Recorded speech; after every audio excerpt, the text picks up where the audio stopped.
Welcome to One Book, One Coffee, your cozy corner where we delve into the depths of remarkable books, one chapter, one sip at a time. Today, we're exploring A Brief History of Time by Stephen Hawking. By choosing this book, you've set yourself apart. Instead of scrolling through endless feeds or losing yourself in the latest streaming series, you're here, investing in your growth and thirst for knowledge. That's extraordinary, and it speaks volumes about your curiosity and dedication. A Brief History of Time isn't just a book. It's a journey through the cosmos led by one of the brightest minds of our era. It's a work that breaks down the complexities of the universe into understandable segments, opening our eyes to the wonders and mysteries of time and space. This book has been praised by numerous luminaries, including Bill Gates, who called it mind-expanding, and Elon Musk, who has often expressed his admiration for Hawking's work and intellect. Stephen Hawking himself is a figure whose life story is as compelling as his scientific legacy. Diagnosed with ALS at a young age, he defied all odds, not just surviving but thriving, reshaping our understanding of black holes and the universe itself. His personal struggles and unyielding pursuit of knowledge have deeply influenced his writings, making them not only intellectually stimulating but also profoundly inspiring. Now, a quick note before we dive in.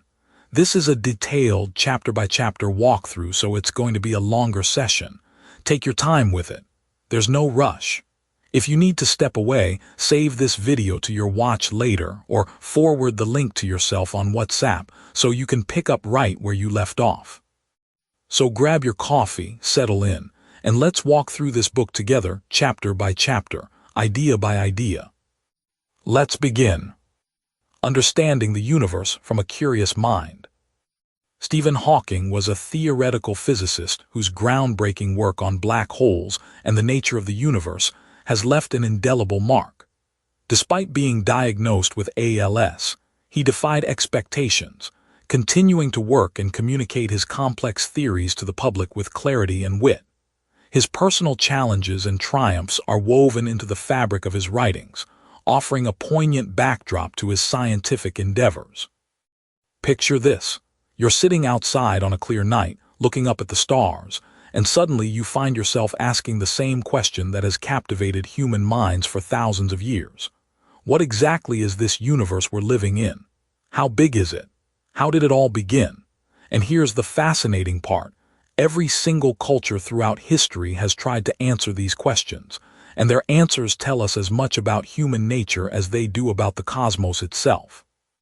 Stephen Hawking begins his masterpiece by taking us on this incredible journey through time, showing us how our understanding of the universe has evolved from ancient mythologies to modern scientific breakthroughs. And what's remarkable is that this isn't just a story about astronomy. It's really a story about us, about how we think, how we question, and how we refuse to accept simple answers when the universe keeps revealing its complexity. Let's start where Hawking does, with those ancient civilizations who looked up at the same stars we see today. Think about this for a moment. The ancient Greeks didn't have telescopes, they didn't have computers, they didn't even have electric lights drowning out the night sky. But they had something we sometimes lose in our modern world: pure, unfiltered wonder. Aristotle, one of the greatest thinkers of ancient Greece, made some remarkably insightful observations just by using his eyes and his mind. Here's what's amazing about Aristotle's thinking. He figured out that the Earth was round by watching ships disappear over the horizon and by observing lunar eclipses. Imagine being the first person to realize that the shadow on the moon during an eclipse was actually the Earth's shadow, and that this shadow was always curved, which meant the Earth itself had to be a sphere. It's like being a cosmic detective, piecing together clues that are literally written in the sky. But Aristotle also made some assumptions that would influence human thinking for over 1,000 years. He believed that the Earth was the center of everything, with the sun, moon, and stars all revolving around us in perfect circles. Now, before we judge this too harshly, think about your own daily experience. When you watch the sun rise and set, doesn't it really look like the sun is moving around the Earth? Aristotle's geocentric model wasn't just scientific theory. It felt right. It matched what people could see with their own eyes, and it placed humanity at the center of creation, which was deeply satisfying both intellectually and spiritually. This Earth-centered view of the universe dominated Western thought for centuries, and it was reinforced by the Catholic Church, which found it perfectly aligned with religious teachings about humanity's special place in God's creation. But here's where the story gets really interesting, because eventually, someone had to come along and challenge this comfortable, human-centered view of reality. Enter Nicolaus Copernicus, a Polish astronomer who, in 1543, published a revolutionary idea that would change everything. Copernicus suggested that maybe, just maybe, we weren't the center of the universe after all. Maybe the Earth was just one of several planets orbiting around the Sun. Now, think about how radical this was. Copernicus was essentially telling humanity that we weren't special, that we were just passengers on one planet among many, spinning around in space. The Copernican revolution wasn't just about astronomy. It was about fundamentally changing how humans saw themselves. It's similar to how we might feel today if scientists suddenly proved that our entire galaxy was just a tiny speck in an even vaster structure we'd never imagined. It's humbling, slightly terrifying, and absolutely fascinating all at once.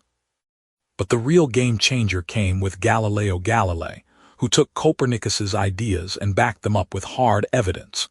When Galileo pointed his telescope at the sky in the early 1600s, he saw things that no human had ever seen before.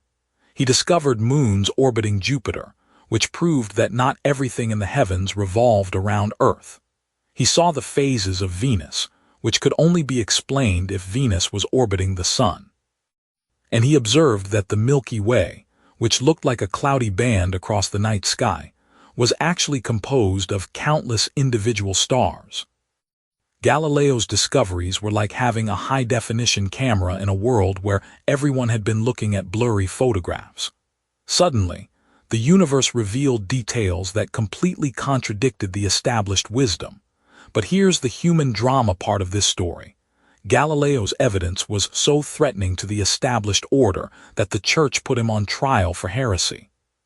He was forced to publicly recant his findings, though legend has it that after his formal recantation, he muttered under his breath, "And yet it moves," referring to the Earth's motion around the Sun.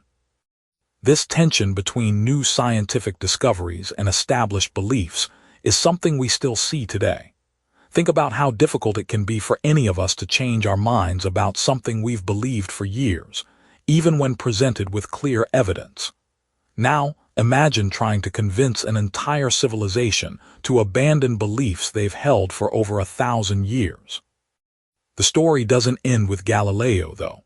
Isaac Newton came along and provided the mathematical framework that explained why planets orbit the Sun, introducing the concept of gravity as a universal force. Newton's laws didn't just explain planetary motion. They explained everything from falling apples to ocean tides to the trajectories of comets. For the first time in human history, the same mathematical principles that worked on Earth also worked in the heavens. But even Newton's seemingly complete picture of the universe would eventually be challenged. In the 20th century, Albert Einstein showed us that space and time themselves could be curved, that the universe might be expanding, and that our understanding of reality was far stranger and more wonderful than anyone had previously imagined. What's beautiful about this entire journey is how each generation of thinkers built upon the work of those who came before, sometimes confirming earlier ideas, sometimes completely overturning them. It's a reminder that our current understanding of the universe, as sophisticated as it seems, is probably just another step in this ongoing human quest to understand our place in the cosmos. The questions that kept ancient philosophers awake at night are still driving scientific discovery today, and that continuity across thousands of years speaks to something fundamental about human curiosity and our need to make sense of the world around us. Picture this: you're sitting in your favorite cafe, watching people walk by the window, when suddenly you start wondering about something that seems completely ordinary. Time, space, the very fabric of reality itself. Now, you might think these are just abstract concepts that philosophers debate over endless cups of coffee, but what if I told you that understanding them could completely change how you see everything around you? That's exactly what happened when a young patent clerk named Albert Einstein decided to question something everyone else took for granted. Before Einstein came along, we lived in what seemed like a perfectly sensible universe. Time ticked along at the same rate for everyone everywhere. Space was like a giant, invisible stage where all the cosmic drama played out. Think of it like a theater where the stage never changes, only the actors move around on it. This was Newton's world, and for over 200 years it worked beautifully. Clocks synchronized, distances measured consistently, and everything made intuitive sense. But here's the thing about intuition: sometimes it's dead wrong. Einstein's journey began with a simple thought experiment, the kind you might have while daydreaming during a long commute. He imagined himself riding alongside a beam of light, traveling at light speed. What would he see? According to the physics of his time, he should see a frozen wave of light, motionless beside him. But this created a paradox that gnawed at him. Maxwell's equations, which described light beautifully, simply didn't allow for stationary light waves. It was like trying to imagine a river that stops flowing the moment you jump in. This puzzle led Einstein to a revolutionary insight that would shake the foundations of physics. What if the speed of light isn't just fast? What if it's the ultimate speed limit of the universe? More than that, what if it's the same for everyone, no matter how fast they're moving? Now, think about this for a moment. If you're in a car going 60 miles per hour and you throw a ball forward at 20 miles per hour, someone standing on the sidewalk sees that ball moving at 80 miles per hour. That's just common sense, right? But light doesn't play by these rules. Whether you're standing still or racing through space at incredible speeds, light always passes you at exactly the same speed, roughly 186,000 miles per second. This seemingly simple idea had mind-bending consequences. If the speed of light is constant for everyone, then something else has to give, and that something else turned out to be time and space themselves. Einstein realized that time isn't the steady, universal metronome we thought it was. Instead, it's more like a rubber band that stretches and contracts depending on how fast you're moving and how strong the gravitational field around you happens to be. Let me paint you a picture that brings this home. Imagine you have an identical twin, and one day you decide to take a trip to a nearby star at nearly the speed of light. From your perspective on the spaceship, the journey might take a few months. You age normally, eat your meals, read books, maybe binge-watch some shows you downloaded before leaving. But when you return to Earth, something shocking has happened. Your twin has aged decades while you've aged only months. This isn't science fiction, this is the reality of time dilation, and we've actually measured it with atomic clocks on airplanes. But Einstein didn't stop there. He realized that space and time aren't separate entities at all, they're woven together into what he called spacetime. Picture a stretched rubber sheet, perfectly flat and smooth. Now imagine placing a bowling ball in the center. The sheet curves and warps around the ball, creating dips and slopes. This is essentially what mass does to spacetime. The sun isn't holding Earth in orbit through some mysterious invisible rope. It's actually warping the fabric of spacetime itself.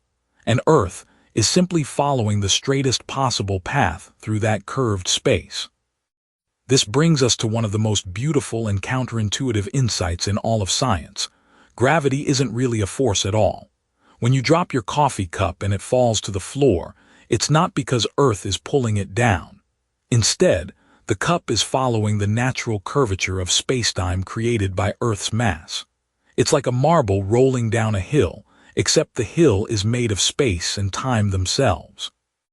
Einstein called this his happiest thought, the realization that someone in free fall doesn't feel gravity at all. Think about astronauts floating in the International Space Station. They're not escaping gravity. They're in a constant state of free fall, following the curved spacetime around Earth. Now, you might wonder why any of this matters in your daily life. After all, you're not planning any trips at near light speed, and the GPS on your phone seems to work just fine without worrying about curved spacetime. But here's the fascinating thing. Those GPS satellites orbiting Earth experience time slightly differently than we do down here. They're moving fast and experiencing weaker gravity, so their clocks run about 38 microseconds faster each day. That might not sound like much, but without correcting for Einstein's effects, your GPS would be off by miles within just a few hours. Einstein's insights also opened doors to possibilities that still capture our imagination today. Black holes, those cosmic monsters where spacetime curves so severely that not even light can escape. Gravitational waves, ripples in spacetime itself that we can now detect when massive objects like black holes collide billions of light years away. Time travel, at least to the future, which becomes theoretically possible at high speeds or in strong gravitational fields. Perhaps most remarkably, Einstein showed us that the universe itself has a story. Space and time had a beginning, and they're still evolving. The cosmos isn't a static stage but a dynamic, expanding tapestry that carries the history of everything within its very structure. Every atom in your body, every breath you take, every moment of consciousness you experience is intimately connected to this grand cosmic dance of spacetime. As we sit here contemplating these ideas over our coffee, we're participating in something extraordinary. We're conscious beings made of star stuff, capable of understanding the very fabric of reality that created us. Einstein didn't just give us new equations, he gave us a new way of seeing ourselves and our place in the cosmos, one where time and space bend to the rhythm of the universe itself. Picture this. You're sitting in your favorite coffee shop, watching steam rise from your cup, when someone asks you the most mind-bending question imaginable.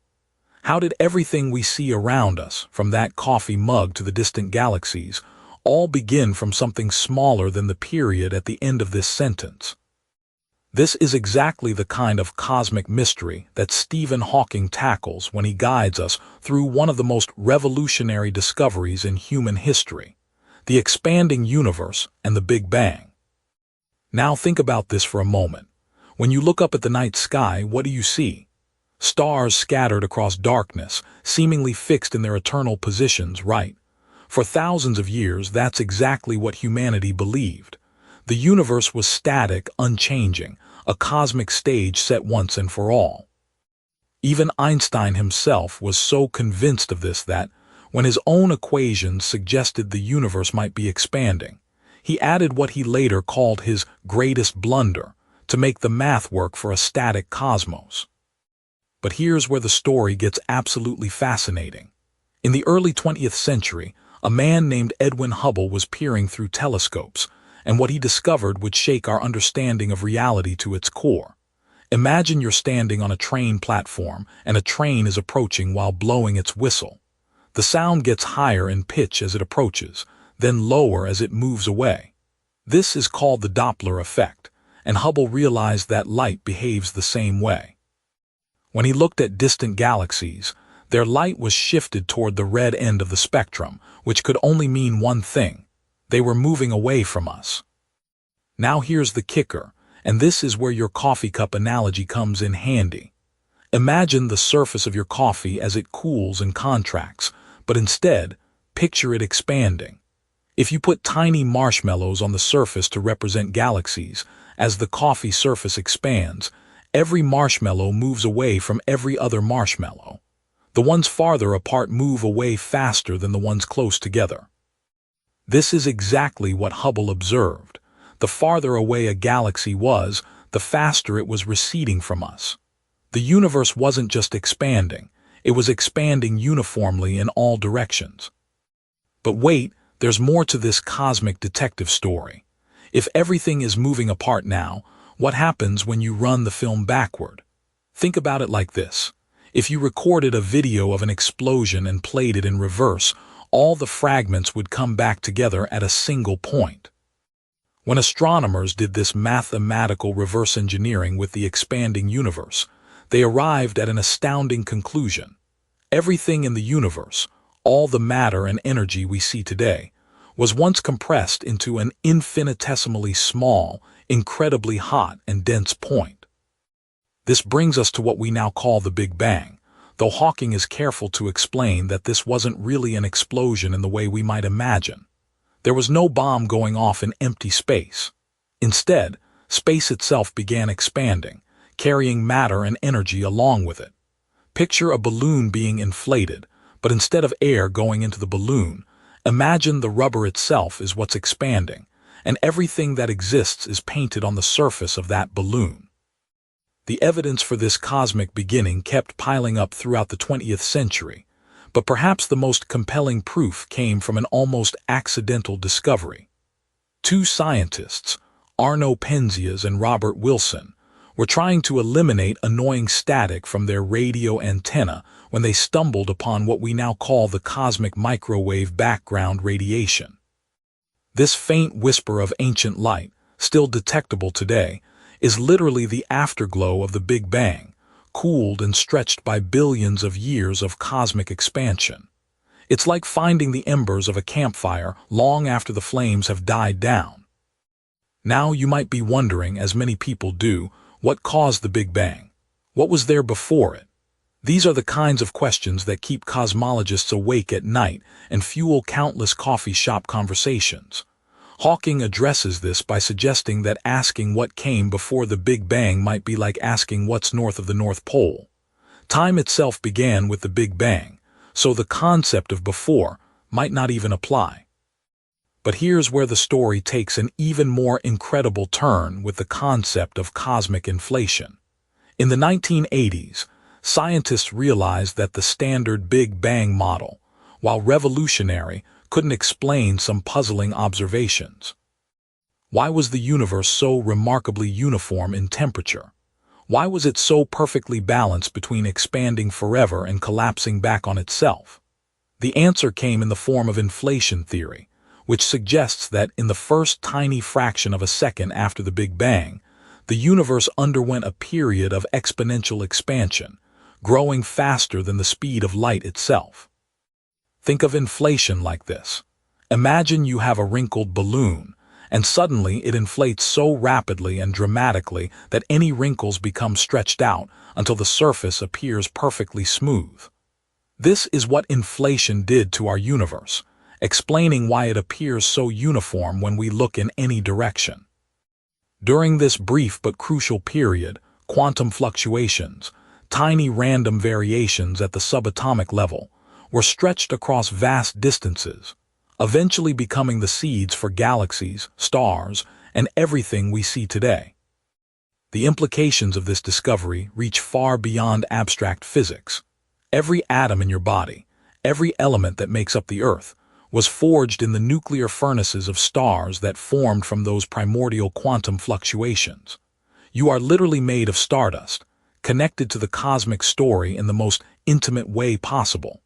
When you sip your coffee and contemplate these ideas, you're participating in the universe's ongoing attempt to understand itself.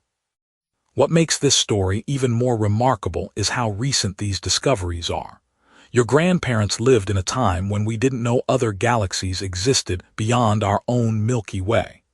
The Big Bang theory is younger than television, yet it has fundamentally transformed how we see our place in the cosmos. As we transition from these cosmic origins to exploring what they mean for our future, we carry with us this profound realization. We live in a universe that had a beginning, continues to evolve, and connects us all through its remarkable history. Picture yourself sitting in your favorite coffee shop, watching people through the window as they hurry past on the sidewalk. You can see exactly where each person is at any given moment, and if you paid close attention, you could probably figure out how fast they're walking and predict where they'll be in the next few minutes. This seems perfectly reasonable, doesn't it? After all, if we can track something as simple as a person walking down the street, surely we should be able to do the same thing with the tiniest particles that make up everything around us. But here's where our journey into quantum mechanics takes a fascinating and rather unsettling turn, because it turns out that the universe has some very strange rules when we zoom down to the smallest scales imaginable. Stephen Hawking introduces us to one of the most profound and counterintuitive discoveries in all of physics, Werner Heisenberg's uncertainty principle. Now, before you start thinking this is just some abstract mathematical concept that has nothing to do with your daily life, let me tell you why this principle literally shapes every aspect of reality as we know it. Heisenberg, working in the 1920s, discovered something that would make even the most confident scientist question everything they thought they knew about how the world works. The uncertainty principle tells us something absolutely revolutionary. We cannot, even in principle, know both the exact position and the exact momentum of a particle at the same time. Think about this for a moment. We're not talking about limitations in our measuring instruments or the fact that we haven't invented sophisticated enough technology yet. We're talking about a fundamental feature of reality itself. It's as if the universe has a built-in fuzziness at its most basic level, like trying to take a perfectly sharp photograph of something that's inherently blurry. But why does this happen? Hawking walks us through the reasoning with his characteristic clarity. To measure where something is, we need to bounce light off it, just like how we see anything in our everyday world. But here's the catch. Light comes in tiny packets called photons, and when we use these photons to observe a particle, we inevitably disturb it. It's like trying to measure the position of a ping-pong ball floating on water by throwing bowling balls at it. Sure, you'll know where the ping-pong ball was when the bowling ball hit it, but you've completely changed where it's going and how fast it's moving. Now you might be thinking, well, why don't we just use gentler light with less energy? Here's where quantum mechanics gets really weird. If we use lower energy light with longer wavelengths, we disturb the particle less, but we lose precision in measuring its position. It's like trying to measure the thickness of a hair using a ruler marked only in inches. The gentler our measurement technique, the fuzzier our knowledge of position becomes. We're caught in an inescapable trade-off, built into the very fabric of reality. Let me give you a modern example that might hit closer to home. Have you ever tried to check if someone is sleeping by very quietly opening their bedroom door? The act of checking changes the situation. If they were in light sleep, your gentle investigation might wake them up. If you want to be absolutely certain they're asleep, you'd need to make enough noise or light to be sure, but then you'd definitely wake them. The uncertainty principle is like this, but far more fundamental and unavoidable. Hawking explains that this isn't just some quirky behavior of tiny particles that we can safely ignore in our daily lives. The uncertainty principle has profound implications for how we understand reality itself. It means that at the quantum level, particles don't have definite positions and velocities like the planets in our solar system or cars on a highway. Instead, they exist in what physicists call probability clouds, where we can only talk about the likelihood of finding a particle in a particular place with a particular speed. This might sound like pure science fiction, but consider your smartphone for a moment. Every time you take a photo, send a text, or stream a video, you're relying on technologies that work precisely because engineers understand and harness the uncertainty principle.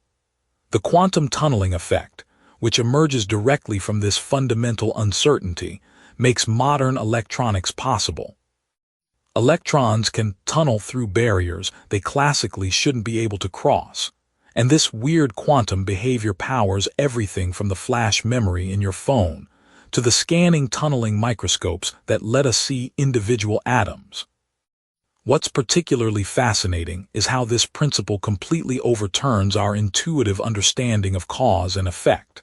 In our everyday world, if we know exactly how fast a ball is thrown and from precisely what position, we can calculate exactly where it will land. But in the quantum world, we can never have that complete information. The universe seems to be telling us that at its most fundamental level, there's an inherent randomness, an irreducible uncertainty that no amount of technological advancement can eliminate. Hawking also touches on how Einstein famously struggled with this concept, leading to his often quoted statement that God does not play dice with the universe. Einstein spent years trying to find flaws in the uncertainty principle, proposing thought experiments designed to show that it must be wrong. But every attempt failed.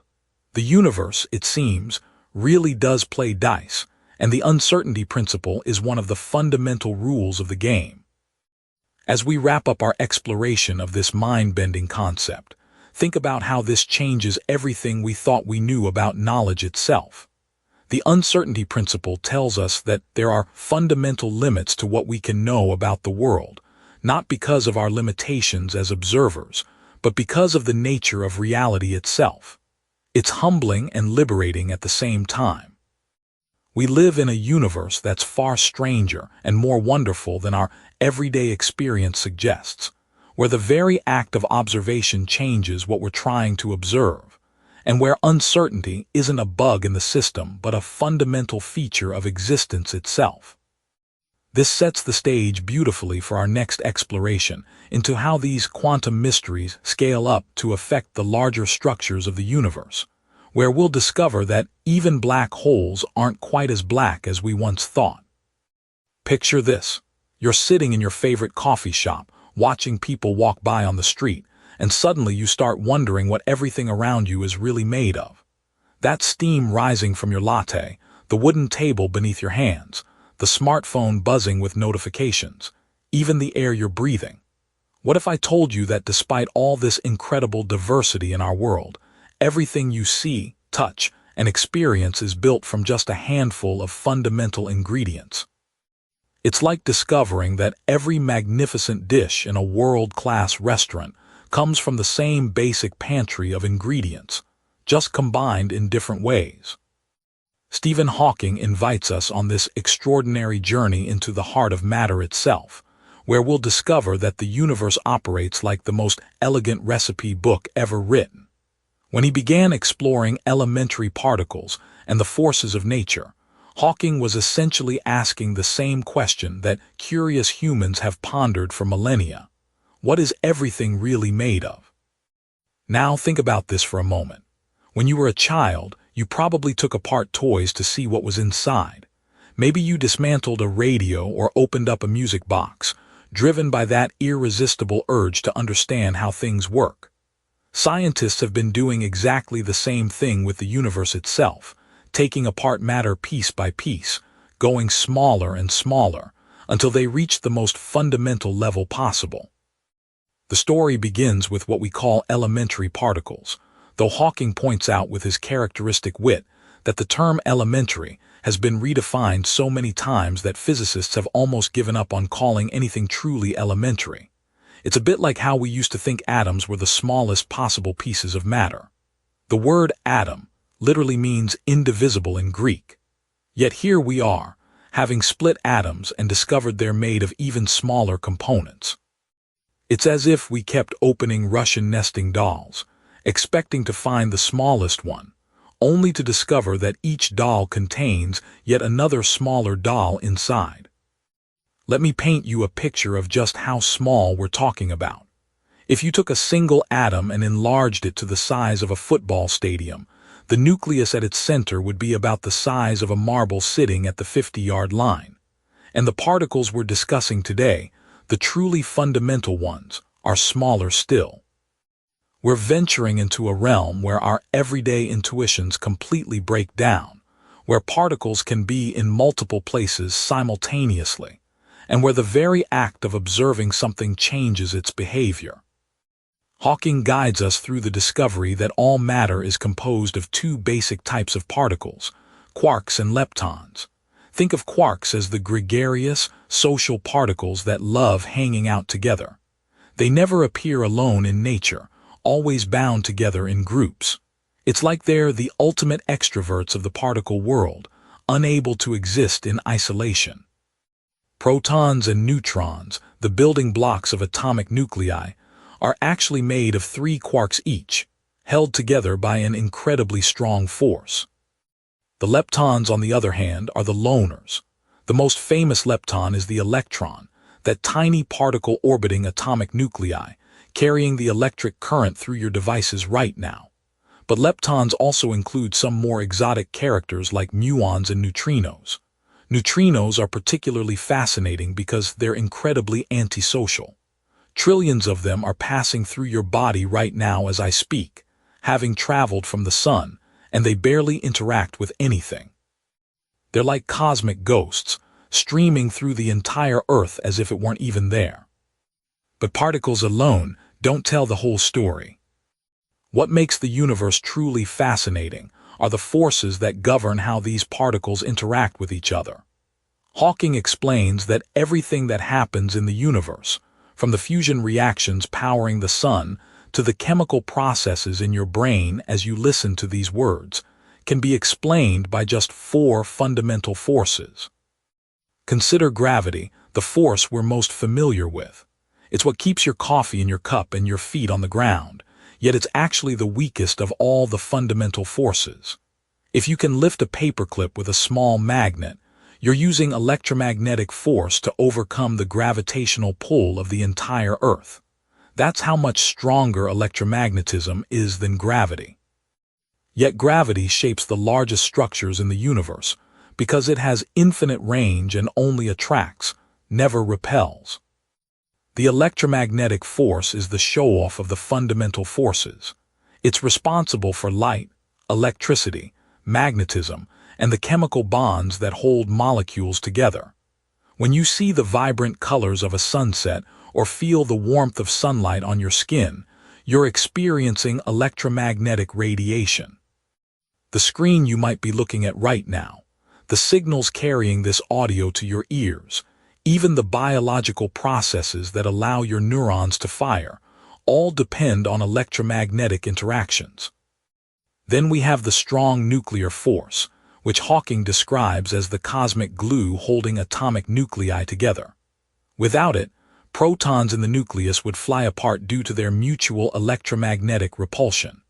It's incredibly powerful but only works over extremely short distances, like a bouncer who's incredibly strong but can only reach as far as his arms extend. Finally, there's the weak nuclear force, responsible for certain types of radioactive decay.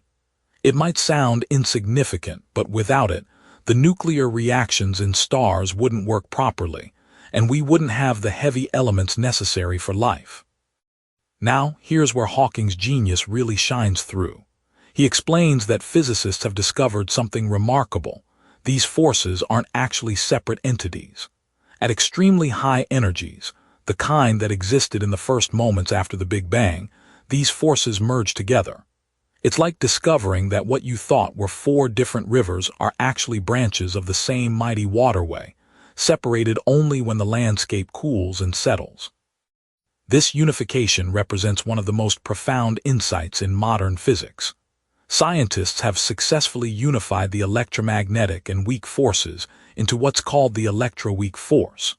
They're working toward a grand unified theory that would merge the strong force as well, and the ultimate dream is a theory of quantum gravity that would include all 4 forces in one elegant mathematical framework.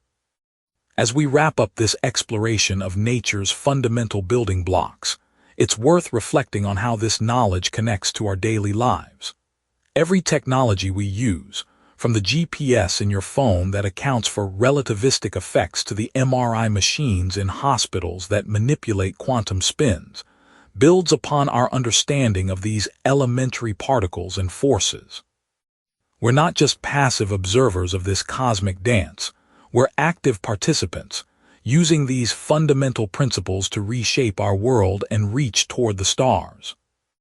The next time you hold your coffee cup, remember that you're experiencing the interplay of all 4 fundamental forces, mediated by particles so small they defy imagination, yet so precisely understood that we can predict their behavior with extraordinary accuracy. It's a testament to human curiosity and ingenuity that we've managed to peer so deeply into nature's secrets. And as Hawking would remind us, this is just the beginning of our cosmic adventure. Picture this. You're sitting in a cafe and your friend across the table suddenly asks, What would happen if you fell into a black hole? You might laugh it off, but Stephen Hawking spent decades wrestling with this very question, and what he discovered changed our understanding of the universe forever. Let me pour you another cup of coffee, because we're about to dive into one of the most mind-bending chapters of cosmic science. Black holes aren't just the stuff of science fiction anymore. They're real, they're spectacular, and they're teaching us profound lessons about the nature of reality itself. Now think about this for a moment. What exactly is a black hole? Hawking describes it with elegant simplicity. Imagine gravity so strong that nothing, not even light, can escape once it gets too close. It's like a cosmic vacuum cleaner, but instead of sucking up dust bunnies, it devours stars, planets, and anything else that wanders into its gravitational embrace. But here's where it gets really interesting. And this is where Hawking's genius truly shines. Black holes aren't actually black. Wait, what? I know. It sounds contradictory, doesn't it? But bear with me here. Hawking discovered something revolutionary. Black holes actually emit radiation. This discovery, now known as Hawking radiation, was so groundbreaking that it initially met with skepticism from the scientific community. Think of it like this. Imagine you're told that the ultimate prison, one so secure that nothing can ever escape, actually has a slow leak. That's essentially what Hawking proved mathematically. Here's how it works, and I promise I'll keep this as simple as sharing gossip over coffee. At the quantum level, space isn't empty, it's bubbling with pairs of particles that constantly pop into existence and then annihilate each other. It's like a cosmic dance where partners appear, twirl around, and then disappear. But near a black hole's event horizon, that point of no return, something fascinating happens. Sometimes one partner in this quantum dance falls into the black hole while the other escapes. The escaping particle becomes real radiation, while its partner is lost forever. The black hole, in essence, slowly evaporates. Now here's where things get deliciously paradoxical. The smaller a black hole gets, the faster it evaporates. It's counterintuitive, isn't it? You'd think bigger black holes would evaporate faster, like how a large ice cube melts quicker than a small one. But black holes follow their own rules. A black hole with the mass of our sun would take longer than the age of the universe to evaporate completely. Meanwhile, a black hole the size of a proton would explode with the energy of 1,000,000 hydrogen bombs in a fraction of a second. This brings us to one of Hawking's most profound insights about information and entropy.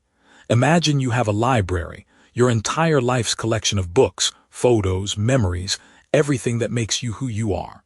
Now imagine throwing it all into a fire. Classical physics says that information is never truly destroyed. It just changes form. The ashes still contain, in principle, all the information about what was burned. But what happens when you throw that library into a black hole? This question kept Hawking awake at night, metaphorically speaking. If black holes evaporate completely through Hawking radiation, and that radiation appears to be random and thermal, then what happens to all the information that fell in? Does it simply vanish? This became known as the information paradox, and it's not just academic navel-gazing. It strikes at the heart of how we understand reality itself. Think about your smartphone for a moment. Every photo, every text message, every app represents information. According to quantum mechanics, that information should be conserved, just transformed. But if you could somehow throw your phone into a black hole and wait for the black hole to evaporate completely, where would all that information go? Would your vacation photos and embarrassing text messages simply cease to exist? Hawking initially believed the information was destroyed, which would have revolutionary implications for physics. It would mean that the universe isn't deterministic, that identical initial conditions might not always lead to identical outcomes. But later in his career, he changed his mind, conceding a famous bet with fellow physicist John Preskill. He came to believe that information must somehow be preserved, perhaps encoded in the Hawking radiation in ways we don't yet understand. The real-world implications of black hole research extend far beyond abstract physics. The techniques developed to study black holes have led to advances in everything from GPS satellites to medical imaging. The Event Horizon Telescope, which gave us our first actual photograph of a black hole in 2019, uses technology that helps doctors see inside human bodies with unprecedented clarity. But perhaps the most profound lesson from black holes is philosophical. They teach us that the universe is far stranger and more wonderful than our everyday experience suggests. They show us that time can slow down, that space can be curved, and that the very fabric of reality operates according to rules that seem to mock our common sense. Consider this. Near a black hole, time itself behaves differently. If you could somehow survive near the event horizon while your friend watched from a safe distance, they would see you moving in slow motion, your watch ticking ever more slowly until you appeared frozen in time. Yet from your perspective, everything would seem normal. It's like the ultimate long-distance relationship problem, where time itself conspires to keep you apart. As we wrap up our cosmic coffee chat about black holes, remember that these aren't just distant, exotic objects that have nothing to do with our daily lives. They're laboratories where the universe tests its most fundamental laws. They're cosmic recycling centers, breaking down matter to its most basic components and redistributing it throughout space. And they're teachers, showing us that reality is far more flexible, mysterious, and beautiful than we ever imagined. The next time you look up at the night sky, remember that somewhere out there, black holes are quietly rewriting the rules of existence, one quantum fluctuation at a time. Picture this. You're sitting with Stephen Hawking over coffee, and he's about to blow your mind with one of the most counterintuitive discoveries in physics. He leans forward with that mischievous glint in his eye and says, "You know, those black holes everyone thinks are perfectly black. Well, they're not." And just like that, everything you thought you knew about the universe gets turned upside down. Now think about this for a moment. We've all heard about black holes, right? These cosmic monsters that gobble up everything in their path, so powerful that not even light can escape their gravitational grip.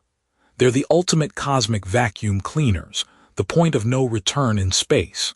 For decades, scientists believed that once something fell into a black hole, it was gone forever, vanished into an information black hole, if you will. But Hawking had other ideas, and what he discovered would revolutionize our understanding of the universe itself. Let me paint you a picture of how Hawking stumbled upon this revelation. It's the early 1970s, and Stephen is a young physicist grappling with some of the deepest questions about reality. He's thinking about black holes naturally, because that's what brilliant physicists do when they can't sleep at night. But he's not just thinking about their gravitational pull or how they warp spacetime. He's wondering about something much more fundamental. What happens at the very edge of a black hole, that mysterious boundary we call the event horizon? Here's where things get beautifully weird. Hawking starts applying the principles of quantum mechanics to black holes, and quantum mechanics, as we know, is already pretty strange. At the quantum level, space isn't empty at all. It's actually buzzing with activity, like a cosmic soup where particles are constantly popping into existence and then annihilating each other. These aren't science fiction particles, mind you. These are real, measurable phenomena that physicists call virtual particles, and they're happening everywhere, all the time, even in the space between your coffee cup and your hand right now. Now imagine what happens when this quantum dance occurs right at the edge of a black hole. Normally, when these particle pairs appear, they quickly find each other and cancel out, like cosmic dance partners returning to the void. But near a black hole's event horizon, something extraordinary happens. Sometimes, just sometimes, one partner of this quantum duo falls past the point of no return while the other escapes into space. It's like a cosmic tragedy where one dancer gets pulled into the abyss while the other flies free. But here's the kicker, and this is where Hawking's genius really shines through. That escaping particle has to get its energy from somewhere. You can't create something from nothing, even in the bizarre world of quantum mechanics. So where does this energy come from? from the black hole itself. Every time a particle escapes, the black hole loses a tiny bit of mass, a minuscule amount of energy. It's as if the black hole is slowly evaporating, one quantum particle at a time. Think about this revelation for a moment. Black holes, these seemingly eternal cosmic monsters, are actually dying. They're radiating energy, glowing like cosmic embers in the darkness of space. Hawking called this phenomenon Hawking radiation, and it completely changed how we think about black holes, information, and the very nature of reality itself. Now, before you start worrying about the black hole at the center of our galaxy suddenly disappearing, let me put this in perspective. The rate of this evaporation is incredibly, almost impossibly slow for large black holes. A black hole with the mass of our sun would take longer than the current age of the universe to evaporate completely. We're talking about timescales that make geological time look like a quick coffee break. But smaller black holes, if they exist, would evaporate much faster. It's like the difference between a massive iceberg melting in the ocean versus an ice cube melting in your hot coffee. Here's what makes this discovery so profound. It bridges two of physics' greatest theories that had previously seemed incompatible. Einstein's general relativity, which describes gravity and the large-scale structure of the universe, and quantum mechanics, which governs the bizarre behavior of the very small. Hawking radiation emerges from the marriage of these two theories, like a cosmic child that inherits traits from both parents. But the implications go far beyond just black holes radiating energy. This discovery opened up entirely new questions about information and reality itself. If black holes can evaporate completely, what happens to all the information that fell into them? Does it disappear forever, violating one of the fundamental principles of quantum mechanics? Or does it somehow escape in the radiation, encoded in ways we don't yet understand? This puzzle, known as the black hole information paradox, continues to keep physicists up at night even today. Consider how this relates to our modern digital world. Every time you delete a file from your computer, you assume that information is gone, but computer forensics experts can often recover it because traces remain. The universe seems to operate on similar principles. Information, according to quantum mechanics, should never truly disappear. Yet black holes seem to violate this rule until Hawking showed us they're not the information destroyers we thought they were. The beauty of Hawking's discovery lies not just in its scientific implications, but in how it reveals the universe's fundamental interconnectedness. The quantum foam of empty space, the curvature of spacetime around massive objects, the flow of information through cosmic processes, all these seemingly separate phenomena are intimately connected in ways that continue to surprise and delight us. As we wrap up our exploration of this cosmic revelation, remember that Hawking's discovery about black hole radiation represents something much larger than just another physics equation. It's a testament to human curiosity and our ability to uncover the universe's deepest secrets through pure thought and mathematical insight. Who would have imagined that thinking carefully about the edge of nothingness could reveal such profound truths about everything? As we move forward in our journey through Hawking's universe, we'll see how this discovery about black holes connects to even grander questions about the origin and fate of everything we know and love. Picture this. You're sitting at your kitchen table on a quiet Sunday morning, coffee steaming beside you, and suddenly your mind wanders to the most extraordinary question humans have ever asked. Where did everything come from? And perhaps even more unsettling, where is it all going? These aren't just the musings of philosophers anymore, my friend. Thanks to Stephen Hawking's brilliant mind, we can actually peer into the cosmic story of beginnings and endings with the precision of modern physics. Now, think about this for a moment. Every culture throughout history has had creation stories. The ancient Greeks imagined the universe emerging from chaos.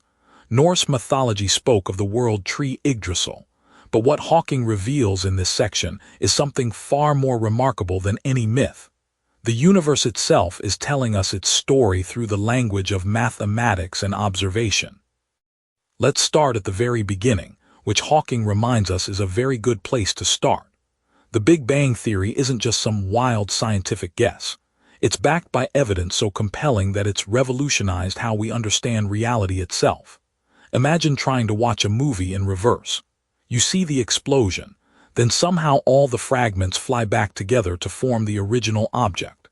That's essentially what cosmologists did when they traced the expansion of the universe backward in time. All those galaxies rushing away from us, all that cosmic expansion, when rewound, points to a single moment roughly 13.8 billion years ago, when everything we know emerged from something smaller than a pinhead. But here's where Hawking's genius really shines through.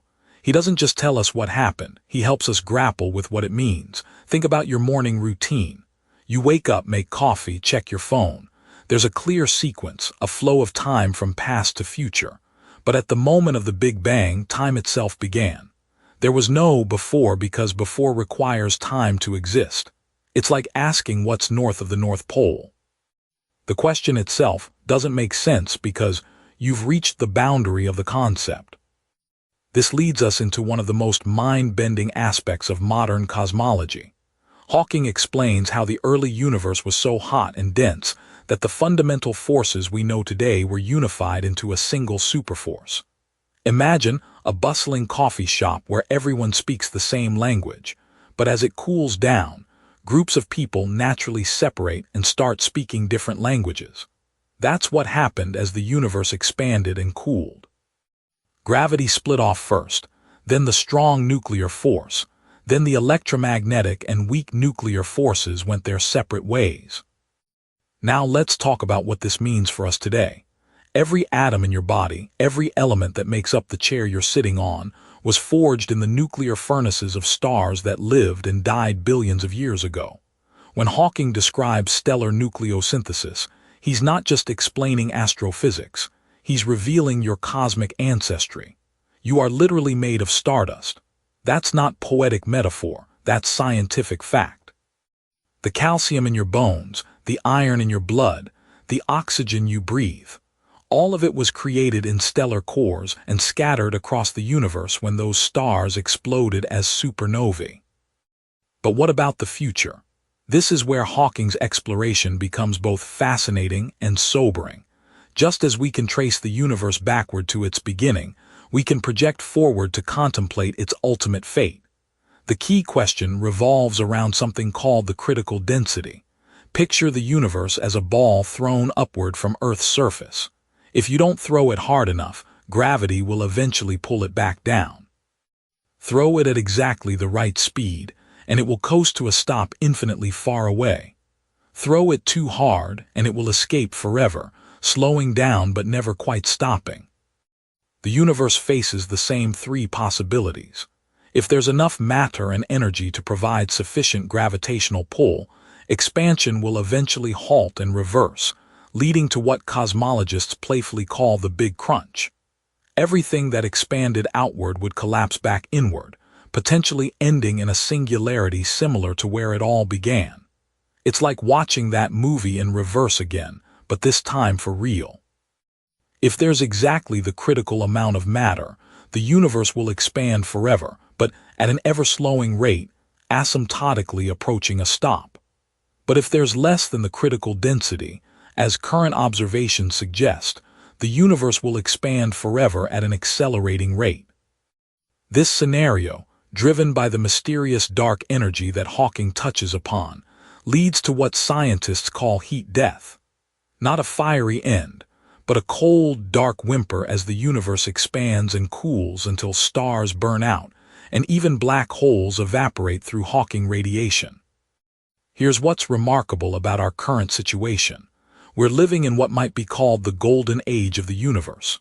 Stars are still forming, galaxies are still dancing their gravitational ballet, and complexity is still increasing in pockets like our solar system. We're not at the beginning, but we're nowhere near the end. It's like being at a fantastic party that's been going on for hours and will continue for eons more. But Hawking doesn't leave us feeling insignificant in the face of cosmic vastness. Instead, he suggests something profound. We are the universe becoming conscious of itself. Through human intelligence, the cosmos has developed the ability to contemplate its own origin and fate. Every time you look up at the night sky and wonder about your place in it all, you're participating in the universe's attempt to understand itself. This brings us to perhaps the most important insight from this exploration of cosmic origins and destiny. While we may be tiny specks in an unimaginably vast universe, we're also the most complex arrangements of matter and energy we know of anywhere. Our brains, with their 100 billion neurons making trillions of connections, represent a level of organization that took the universe nearly 14 billion years to achieve. As we transition from contemplating the grandest scales of space and time, we're reminded that understanding our cosmic context doesn't diminish us. It reveals just how extraordinary our existence truly is. We're not just observers of the universe's story. We're active participants in its ongoing evolution, conscious beings capable of grasping truths that span from the quantum realm to the cosmic horizon. Picture this. You're sitting in your favorite coffee shop, watching steam rise from your cup in delicate spirals, and suddenly you notice something peculiar. That steam never flows back down into your coffee, does it?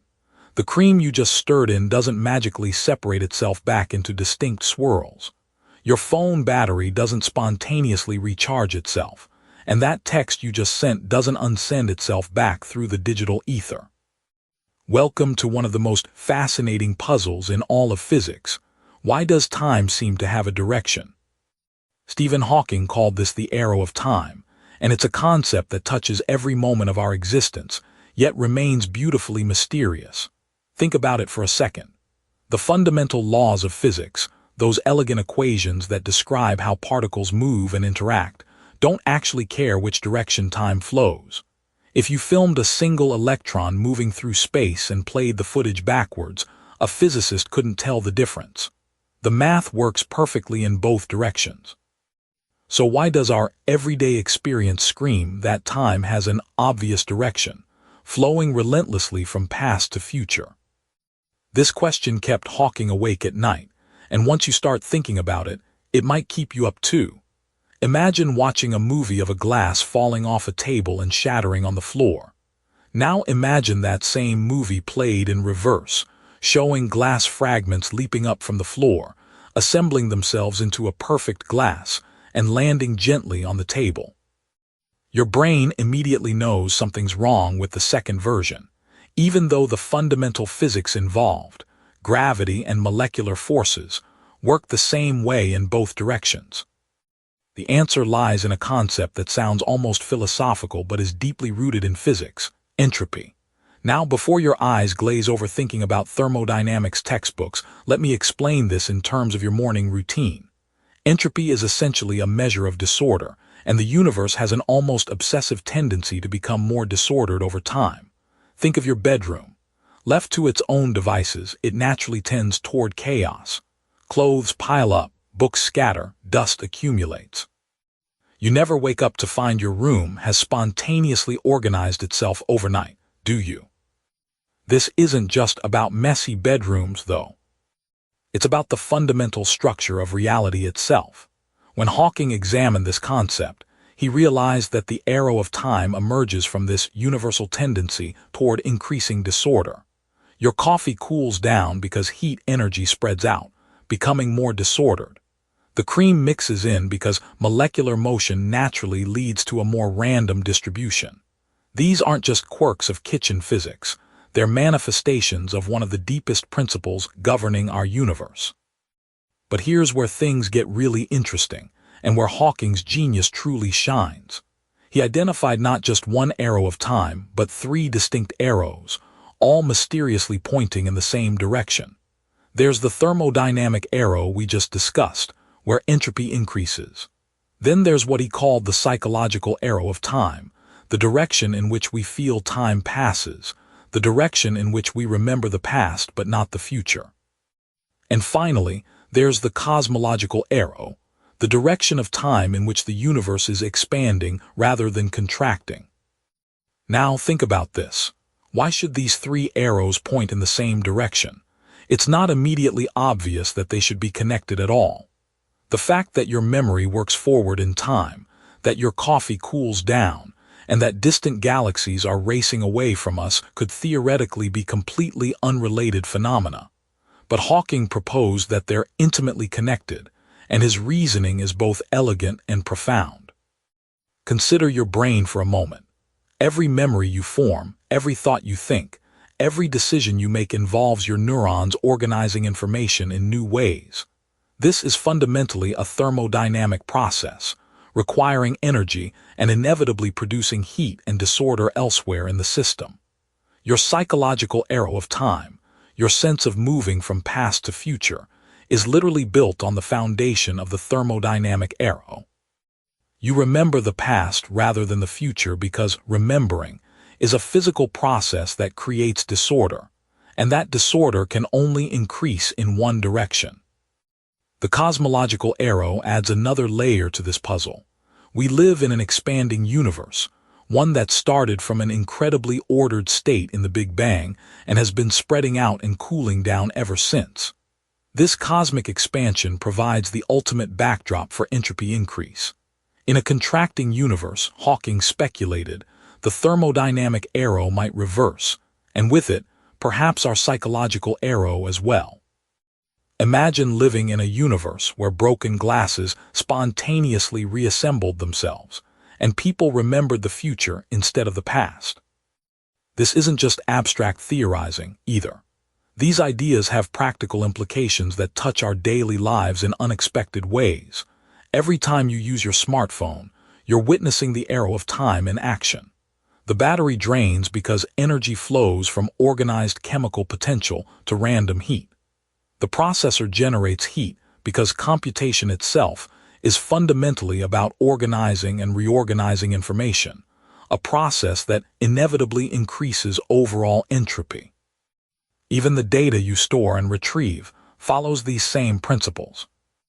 Modern technology has given us new ways to see time's arrow in action. Think about social media, where information spreads outward like ripples in a pond, becoming more dispersed and diluted with each share and reshare. Or consider how artificial intelligence systems learn, always moving from less organized states to more organized understanding, powered by enormous amounts of energy and generating significant heat in massive server farms around the world. What makes Hawking's treatment of the arrow of time so compelling is how he connects these cosmic principles to human experience. We're not just passive observers of time's passage, we're active participants in it. Every choice we make, every memory we form, every breath we take is part of the universe's grand march toward greater entropy. Yet within this seemingly inexorable trend toward disorder, we find pockets of incredible organization and beauty. Life itself, consciousness, love, art, and the very scientific understanding that allows us to contemplate these mysteries. As we close this exploration of time's arrow, consider how this knowledge might change your perspective on the simple moments of your day. That cooling cup of coffee isn't just a minor inconvenience, it's a demonstration of one of the universe's most fundamental principles. The fact that you can remember reading these words but can't remember what you'll think tomorrow isn't a limitation of your mind. It's a reflection of the deepest structures of reality itself. In understanding the arrow of time, we gain insight not just into physics, but into our place in the cosmic story, moving together through this strange, beautiful, irreversible journey from order to chaos, from past to future, from one moment of wonder to the next. Picture this. You're sitting in a coffee shop, and your friend leans across the table with that mischievous glint in their eye and says, "What if I told you there might actually be shortcuts through the universe?" You'd probably laugh. But here's the thing about Stephen Hawking's exploration of wormholes and time travel. It's not science fiction anymore. It's serious physics having a conversation with the impossible. Now think about this for a moment. Every day, we live with the assumption that if you want to get from point A to point B, you have to travel through all the space in between. It's like being forced to read every single page of a book when all you want to know is how it ends. But what if the universe doesn't actually work that way? What if there are secret passages, cosmic shortcuts that could let you slip from one part of space and time to another? This is where Hawking introduces us to one of the most mind-bending concepts in modern physics: wormholes. Imagine you're an ant crawling across a piece of paper, trying to get from one corner to the opposite corner. The ant dutifully follows the surface, taking what seems like the longest possible route. But what if someone took that paper and folded it so the two corners touched? Suddenly, the ant could just step across. A journey that would have taken forever now takes no time at all. That's essentially what a wormhole represents in the fabric of space-time. Einstein's equations, those elegant mathematical descriptions of how gravity works, don't just allow for wormholes, they practically predict them. It's as if the universe is saying, sure, you can have shortcuts, but there's a catch. And oh, what a catch it is. These theoretical tunnels through space-time are incredibly unstable. Think of trying to keep a soap bubble from popping while threading a needle through it. That's the kind of delicate balance we're talking about. Here's where things get really fascinating, though. Hawking walks us through the realization that if wormholes could exist and remain stable, they wouldn't just be shortcuts through space. They could be doorways through time itself. Imagine if that folded paper trick didn't just bring two distant places together, but two different moments in history. You could potentially step through a wormhole on Tuesday and emerge on the previous Monday. Now you might be thinking, this sounds amazing. When do we start building time machines? But Hawking, with his characteristic blend of enthusiasm and scientific rigor, helps us understand why the universe seems to have built-in protection against time travel paradoxes. It's almost as if the cosmos has a sense of self-preservation. Consider the famous grandfather paradox. If you traveled back in time and accidentally prevented your grandparents from meeting, how could you exist to make the trip in the first place? It's like trying to erase the very pencil you're using to write. Hawking suggests that the universe might resolve these paradoxes through what physicists call the chronology protection conjecture. Essentially, the laws of physics conspire to prevent time travel paradoxes from occurring. But here's what makes this discussion so relevant to our modern world. We're actually living through our own version of manipulating time and space, just not in the dramatic way science fiction promised us. Think about it. When you video chat with someone on the other side of the planet, you're essentially collapsing space through technology. When you watch a movie filmed decades ago, you're experiencing a form of time travel, witnessing moments from the past as if they were happening now. The quantum effects that Hawking describes as potentially destabilizing wormholes mirror the delicate balance we see in our own technological attempts to transcend natural limitations. Just as a wormhole might collapse under the weight of its own quantum fluctuations, our digital networks can crash under too much traffic. Our communication systems can fail when pushed beyond their limits. What's particularly striking about Hawking's approach to these concepts is how he treats them not as pure fantasy, but as serious questions about the fundamental nature of reality. He's asking us to consider whether the universe is more flexible than we assume, whether the rules we take for granted, that time moves in one direction, that space is something you have to travel through rather than around, are really as fixed as they seem. The implications stretch far beyond physics textbooks. In our age of instant communication and global connectivity, we're constantly grappling with questions about the nature of time and space. When someone tweets something and it spreads around the world in minutes, when we can influence events happening thousands of miles away with a few keystrokes, when we carry devices that can access virtually all of human knowledge instantaneously, aren't we already living in a world that would seem impossibly magical to someone from just a century ago? Hawking's exploration of wormholes and time travel ultimately asks us to maintain a sense of wonder about the universe while respecting its apparent wisdom. The same laws of physics that might theoretically allow for time travel also seem to protect the universe from the chaos that unlimited time travel could create. It's as if the cosmos is simultaneously incredibly permissive and incredibly careful, allowing for the most extraordinary possibilities while maintaining just enough constraints to keep reality coherent. As we finish our coffee and contemplate these cosmic possibilities, we're left with a profound appreciation for how much mystery still surrounds us. Whether or not we'll ever build working time machines or traverse stable wormholes, Hawking's insights remind us that the universe is far stranger and more wonderful than our everyday experience suggests, and that the boundary between science and magic might be more porous than we think. Picture this. You're sitting in your favorite coffee shop, watching people walk by outside, and you start to wonder about something profound. Why does the same force that makes your coffee mug fall when you accidentally knock it over also keep the planet spinning around the sun? It's a question that might seem simple, but it's actually at the heart of one of physics' greatest quests, and it's exactly what Stephen Hawking explores in this fascinating section about the unification of physics. You know, there's something almost romantic about the idea that underneath all the complexity of our universe, there might be just one elegant equation that explains everything. Think about it for a moment. We live in a world where we have separate theories for gravity, for the electromagnetic forces that power your phone, for the nuclear forces that keep atoms together. It's like having 4 different remote controls for your entertainment system, when you know there should be one universal remote that does it all. Hawking takes us on this incredible journey through physics' attempt to find that universal remote, and the story is more human and relatable than you might expect. Let's start with where we are today. We have what physicists call the 4 fundamental forces, and they're like 4 different languages that the universe seems to speak. There's gravity, which we experience every day when we walk down the street or when our coffee settles in our cup. There's electromagnetism, which lights up our world and powers our devices.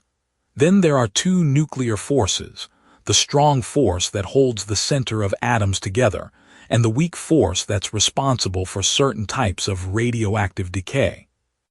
Now, here's where it gets interesting. Imagine you're a detective trying to solve a case, and you keep finding clues that suggest all these seemingly separate incidents are actually connected.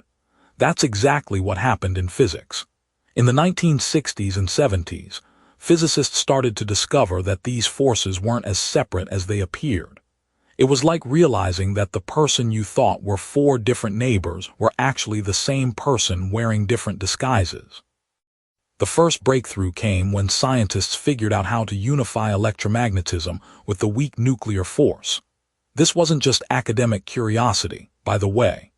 This unification, called the electroweak theory, actually predicted the existence of particles that we later found in massive particle accelerators. It's like predicting that if you dig in a specific spot in your backyard, you'll find a time capsule, and then actually finding it exactly where the theory said it would be. But here's where Hawking's storytelling really shines. He doesn't just give us the dry facts. He helps us understand why this matters in our daily lives. Think about your smartphone for a moment. The fact that it can connect to cell towers, that it can charge wirelessly, that its screen lights up, all of this depends on our understanding of electromagnetic forces. The GPS that guides you home relies on our understanding of both electromagnetism and gravity working together.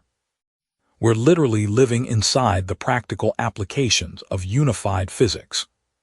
Now you might be wondering, why stop there? If we could unify 2 forces, why not all 4? This is where the story gets really exciting and honestly a bit mind-bending.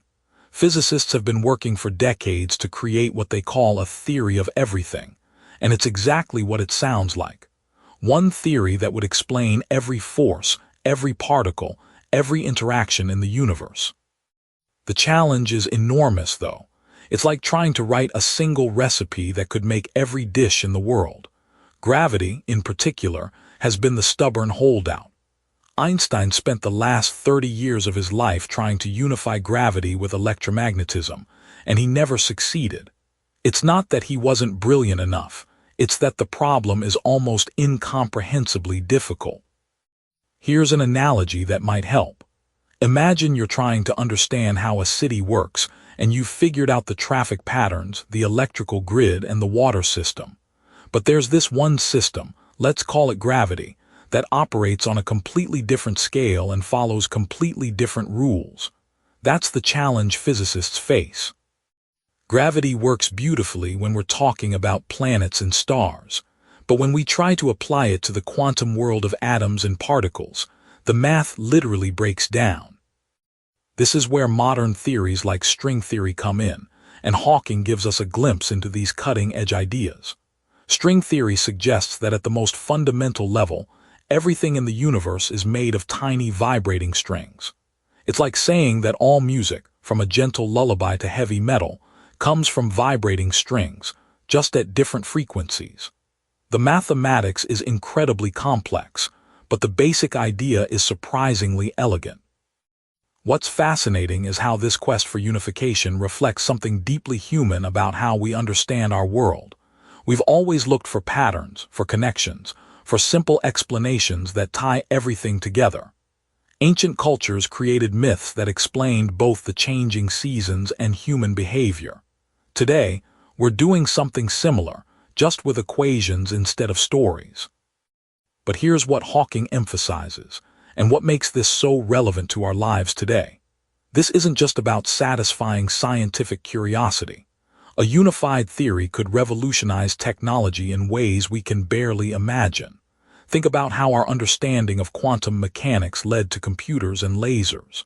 A theory that truly unifies all of physics could unlock technologies that seem like magic to us today. The search continues, and as Hawking reminds us, we're living through one of the most exciting periods in the history of human knowledge. Every day, scientists are getting closer to answering questions that have puzzled humanity for millennia. And the beautiful thing is, when we do find that universal theory, it won't diminish the wonder of existence. If anything, it will show us just how elegant and interconnected our universe really is. As we transition to exploring what such a unified theory might mean for our understanding of the universe's beginning and end, remember this. We're not just passive observers of this cosmic detective story. We're active participants in one of humanity's greatest adventures. Picture this. You're sitting at the end of a long, winding road, looking back at the incredible journey you've just taken. That's exactly where we find ourselves as we reach the conclusion of Stephen Hawking's remarkable exploration of our universe.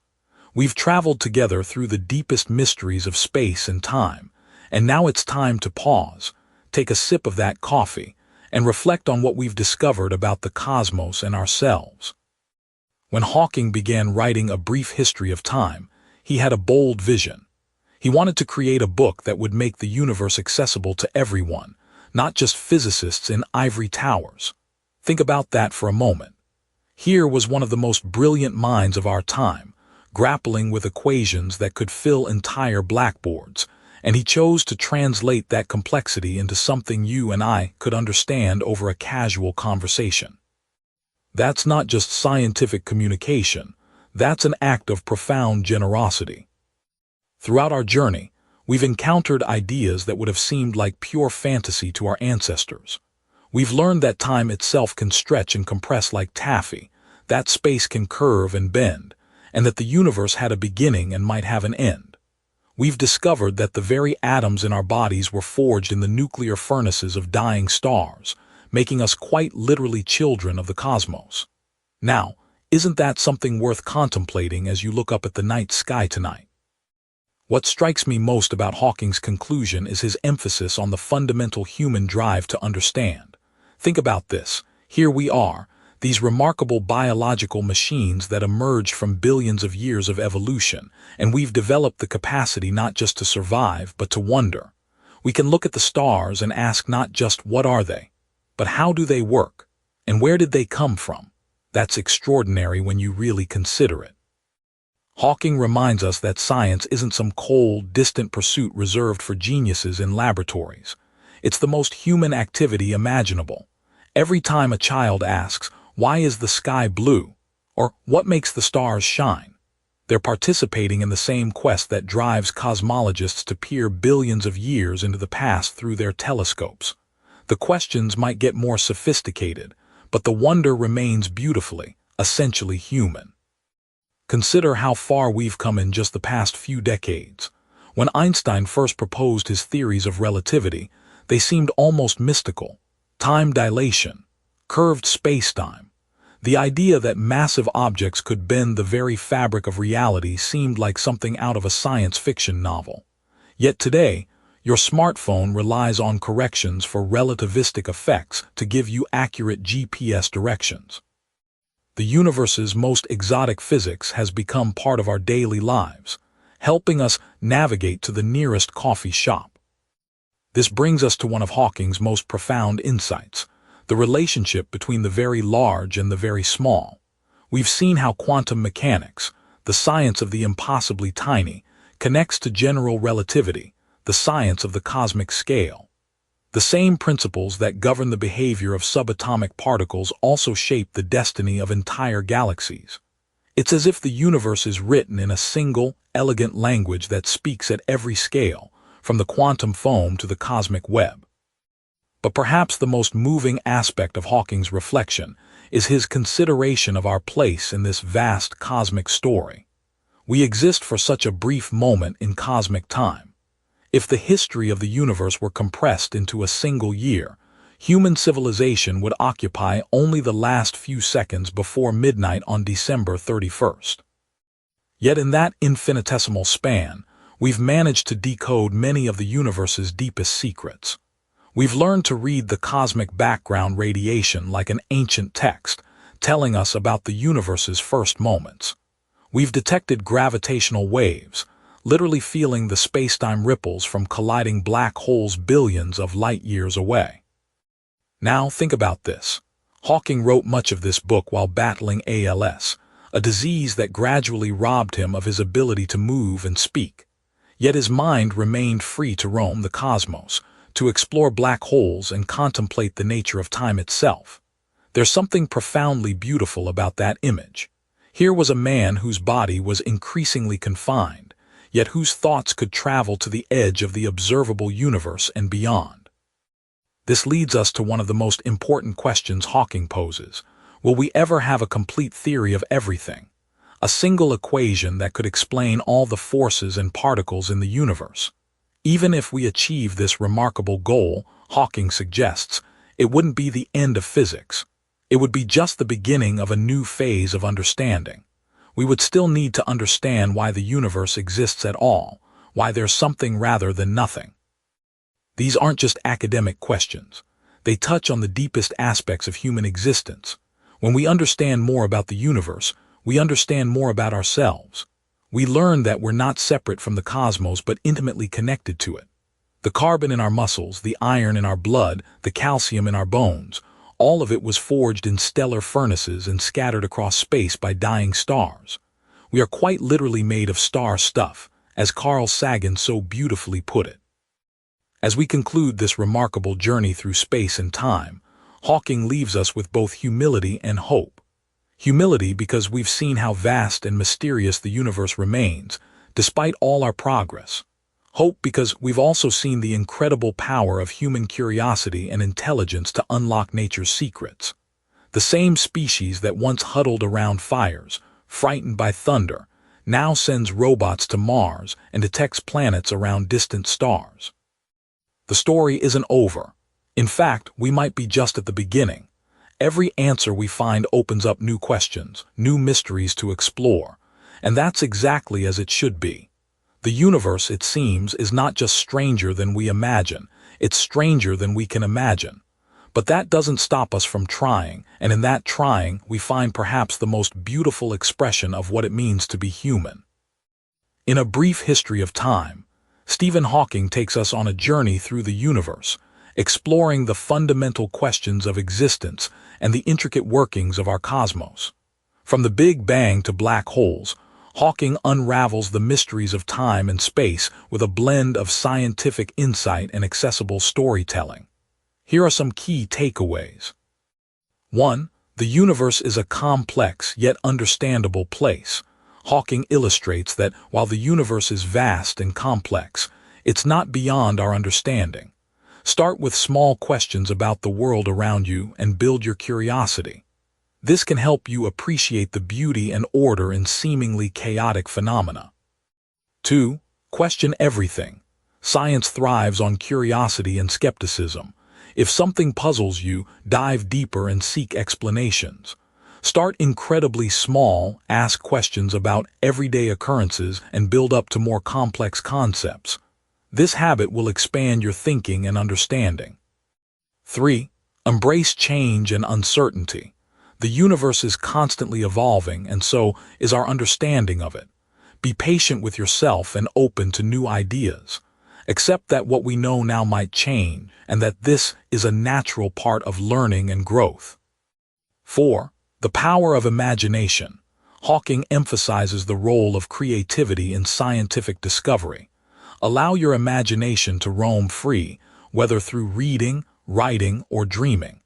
This can lead to new perspectives and breakthroughs, just as it has for scientists throughout history. 5. The interconnectedness of knowledge. Physics, philosophy, and mathematics all intertwine to form our understanding of the universe. Explore interdisciplinary learning by connecting different fields of interest. Each discipline offers unique insights that can enrich your overall perspective. Before you go, I'd love to hear from you. Drop a comment below with at least one idea from this book that stuck with you, one concept you're going to carry forward. It could be something that challenged your thinking, something you want to try, or even something you disagreed with. Your insight might be exactly what another listener needs to hear today. And if this summary gave you something valuable, a new perspective, a spark of motivation, or even just a peaceful hour with your coffee, share it with someone who might need it too. Subscribe to One Book, One Coffee, and hit that bell icon so you never miss a new summary. Every week, we sit down together with one great book, one warm cup of coffee, and the simple belief that wisdom, shared well, can change lives. Until next time, keep reading, keep growing, and remember, every small step counts. See you at the next book.